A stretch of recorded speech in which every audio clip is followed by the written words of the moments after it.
नमस्कार, मैं हूं लोकेश सिंह ठाकुर। आप देख रहे हैं अक्षत न्यूज लाइव टीवी। कस्तूरबा कन्या महाविद्यालय गुना में 3 दिवसीय युवा उत्सव का समापन हो गया। इस दौरान छात्र छात्राओं ने अलग अलग कॉलेज से आकर अपनी प्रतिभाओं का यहां पर प्रदर्शन किया। भाषण प्रतियोगिता हुई, मिमिक्री प्रतियोगिता हुई, साथ ही कई तरह के कार्यक्रम भी आयोजित किए गए।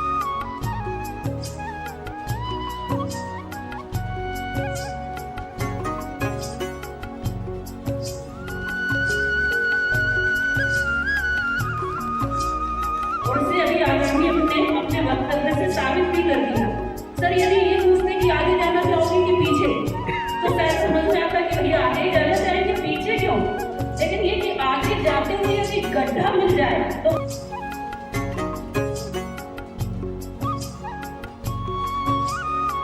तो जो आपको सर ने इतनी अच्छी बातें बताई हैं, आपको ध्यान रखना है कि आपको करना क्या है, उनके भरोसे रहना है या कुछ भी कुछ करके दिखाना है। तो आज हमारे निर्णायक गणों में यहाँ उपस्थित हैं डॉक्टर सतीश चतुर्वेदी सर, मैं पुनः उनका स्वागत अभिनंदन करती हूँ। श्री श्रवण कुमार केवट जी सर, आपका पुनः स्वागत अभिनंदन करती हूँ। मानव समाज में जो कुछ प्रगतिशील है, चाहे भारतीय हो चाहे पाश्चात्य, उसे अपनाते हुए तथा मानव तथा समाज के विकास में जो कुछ भी बाधक है उसे छोड़ते हुए आगे बढ़ना ही परंपरा कहलाता है। किए जा सकेंगे और प्रत्येक प्रतियोगी को अधिकतम 5 मिनट का समय दिया जाएगा। तो ये वाद विवाद और वक्तृत्व के लगभग वैसे ही नियम है। कार्यक्रम को आगे बढ़ाते हुए मैं अगले प्रतिभागी को आमंत्रित करता हूं, जो कि गांधी वोकेशनल महाविद्यालय गुना की छात्रा है प्रियांशी चौहान, बीए प्रथम वर्ष। वो आए और अपनी बात इस विषय पर रखें। प्रियांशी चौहान। आज हम देखते हैं कि हमारी आधुनिकता इतनी आगे बढ़ चुकी है कि हम अपनी सभ्यता, हम अपने ज्ञान परंपरा को भूलते जा रहे हैं। दोस्तों, हमारे भारत में शिक्षा की कई तरह की विधियां स्थापित हुई। इसमें सबसे प्रमुख मैं बात करती हूँ गुरु शिष्य गुरुकुल विधि। यहाँ पे गुरु अपने शिष्यों से जुड़ते थे।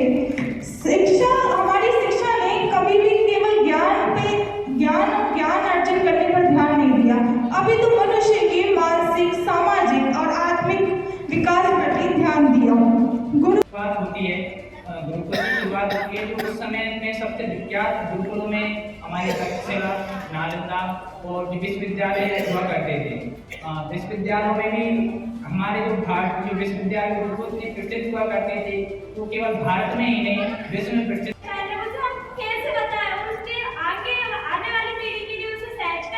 किस तरीके से रखें, इसलिए हमें जरूरी है हम अपनी संस्कृति को पहचानें, उसे अपने जीवन में ढालें और उससे को समझें कि हम अगर अपनी संस्कृति से जुड़ा रहेंगे तो ही हमारा आज है और हमारा कल भी है, क्योंकि हमारी संस्कृति है जो हमारी मानवता के सर एवं आदरणीय श्री एवट सर का मैं बहुत बहुत आभार व्यक्त करती हूँ कि आप अपने व्यस्ततम समय में से समय निकाल कर यहाँ उपस्थित हुए और एआई के बारे में आपने सर ने जो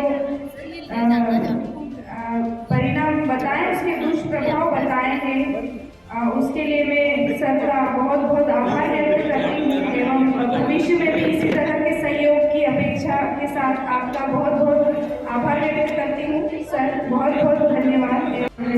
खिलौना नहीं किया तो आज हमारी भावना के साथ खेल रहा है। भगवान से इसको पूरे मन से मांगा था हमने, और भगवान ने हमारी पूरी मन की प्रार्थना का फल आधे मन से दिया और धमाके जवाना का फूल हमारी जोड़ी में आ गए आप लोग यहाँ मेरी मिमिक्री का तमाशा देखने।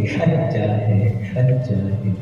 अरे भाई तू मुझे मेरा इंट्रो तो पूरा करने दे। अच्छा है, तुझे कितनी बार बताया है कि ये यहाँ पर से तुम हमें सुन जाए तुझे। अच्छा है, बहुत अच्छा है।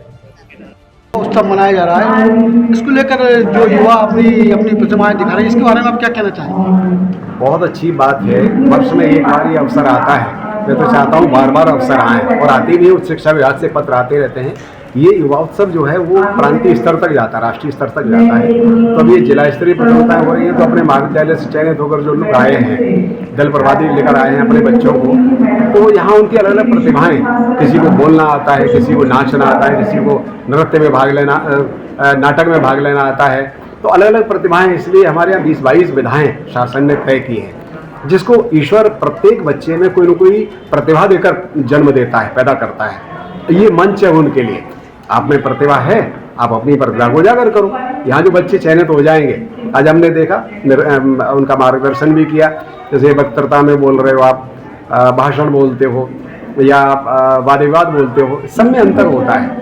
तो सब में हमारी जो वाक शक्ति है उसके कई तत्व हैं, उतार चढ़ाव रखे हैं, कभी थोड़ा ऊंची आवाज़ करें, कभी नीची आवाज़ करें, कभी कोई जोश की बात है तो भुजाएं फड़क जाएं, और कभी कारुणिक कोई बात कह रहे हो तो उस तरह का भाव चेहरे पर आना चाहिए। तो पूरा शरीर बोलता है, केवल मुंह नहीं बोलता है। अगर केवल मुंह बोल रहा है तो फिर वो चयनित नहीं होता है। इसलिए मैं निर्णायक के रूप में उन्होंने बुलाया था, जो भी हमसे हमारा जो अनुभव है, अनुभव सबसे बड़ा शिक्षक होता है। तो आगे जो चयनित होकर बच्चे जाएंगे तो हमारे कुछ बिंदु हमने बताए हैं, कुछ मार्गदर्शन में बातें बताई हैं, क्योंकि मैं भी 6ठी क्लास से और एमए तक का डिबेटर रहा हूँ, तो इसलिए उनको लाभ इसका मिलेगा। आगे जब बच्चे जाएंगे तो वहाँ चयनित हो, ये हमारी कामना है। ये कब से शुरू हुआ है और कब तक चलेगा ये आज अंतिम है। सारी विधाएं 3 दिन से चल रही थी, परसों हो गई, कल हो गई और आज हो गई। 3 दिवसीय 3 दिवसीय युवा उत्सव रहता है, हमेशा ही रहता है।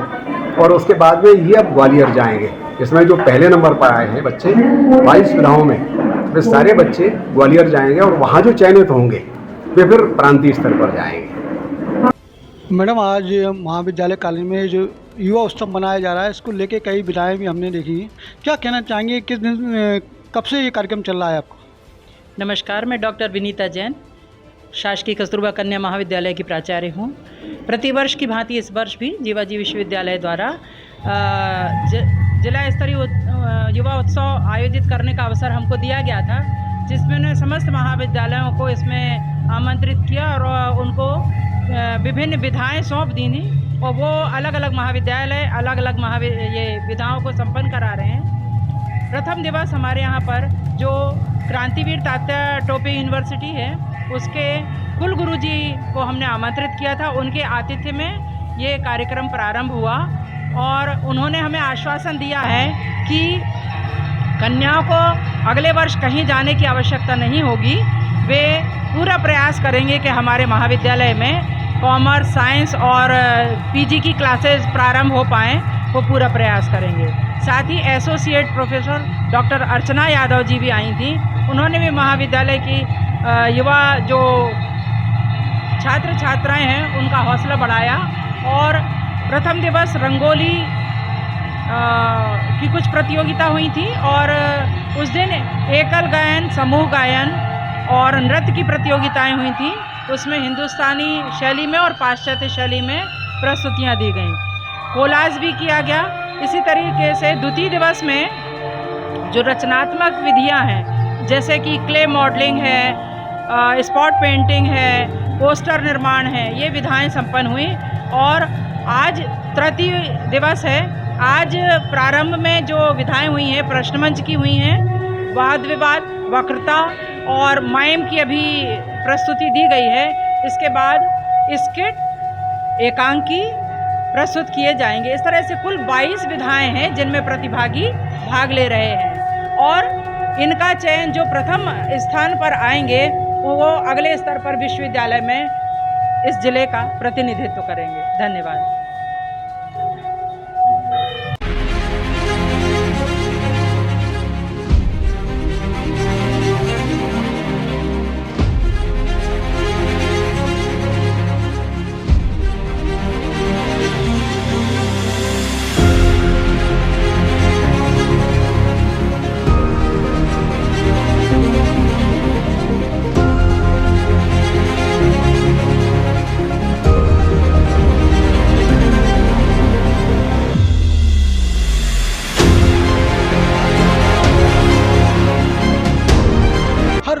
मिलेगी आपको आपके मोबाइल पर। तो देखते रहिए अक्षत न्यूज़ लाइव टीवी, अपनों के साथ सबसे पहले सबसे सटीक।